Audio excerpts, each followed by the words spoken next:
It was supposed to be the happiest day of her life. The church bells had rung, the flowers had bloomed, and the music had played as she walked down the aisle.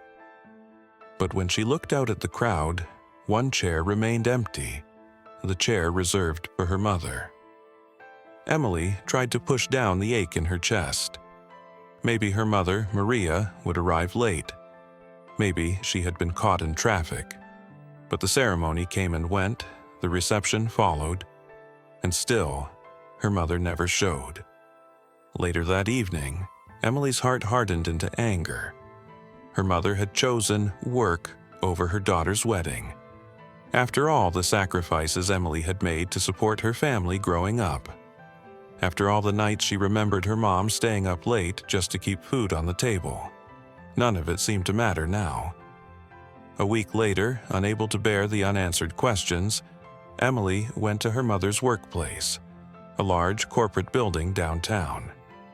It was late, and the office was closed. But outside, near the entrance, she spotted a figure curled up on the ground. Her heart skipped a beat. It was her mother. Exhausted, her face pale, her body trembling as she slept on the cold concrete floor. "Mom!" Emily rushed over, shaking her gently. "Mom, wake up! What's going on? You look so exhausted." Maria slowly opened her eyes, trying to sit up. Her lips curved into a weak smile. "Emily, we'll talk later," she whispered, glancing nervously toward the glass doors. "The boss is here." Emily turned her head. A tall man in a suit was stepping out of a sleek black car, the company boss. Something in Emily snapped. She stormed toward him, fury burning in her chest. "Sir, it's cruel to overwork people like this," she shouted. "Do you even realize she missed my wedding because of you?" The boss froze, brows furrowed. "I'm sorry. Who are you?" Before Emily could answer, Maria staggered to her feet and spoke quietly, her voice trembling. "She's my daughter. She's upset I couldn't attend her wedding, but thank you for the $500 you gave me." The boss's eyes narrowed. $500. I gave $10,000, and I personally approved a week of leave. Emily and her mother exchanged shocked looks. Maria shook her head firmly. "No, sir, I only received $500, and they told me I couldn't take any leave." The boss's jaw tightened. Something wasn't right. 2 weeks ago, his manager had indeed told him about Maria's daughter's wedding.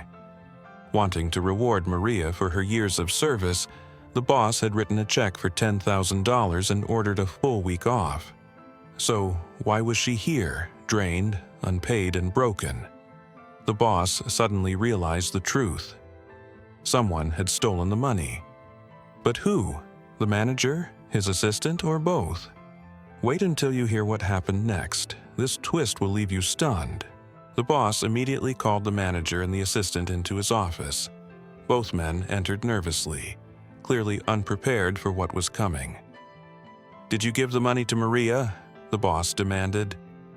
"Yes, sir," the manager said quickly. "I handed it off to my assistant to deliver." "That's a lie," the assistant blurted out, panicking. "He only gave me $2,000.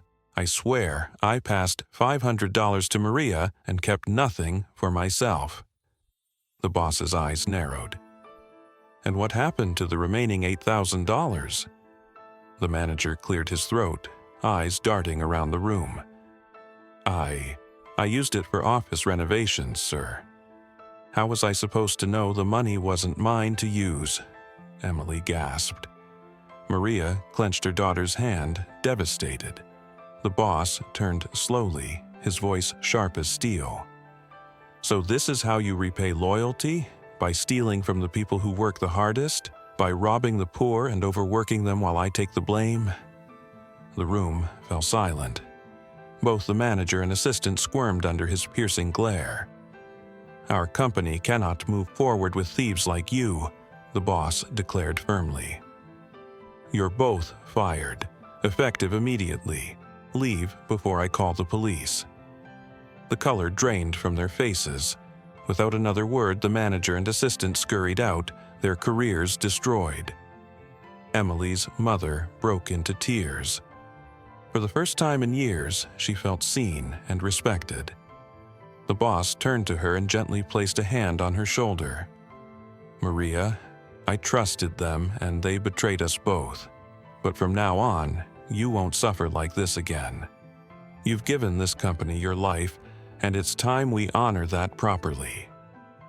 Emily finally let go of her anger. She wrapped her arms around her mother, whispering, "I'm sorry, Mom. I should have known you weren't at my wedding because you were being taken advantage of." Maria smiled faintly, exhausted but relieved. "You're all I've ever worked for, Emily, you and your happiness." For the first time in days, Emily felt peace. Not because justice had been served, but because she realized her mother's love had never wavered. It had simply been hidden beneath the weight of others' greed. Injustice often hides in plain sight, buried under lies and exploitation. But the truth has a way of surfacing, and when it does, it restores dignity to those who deserve it most. Comment: yes, if you believe the boss did the right thing.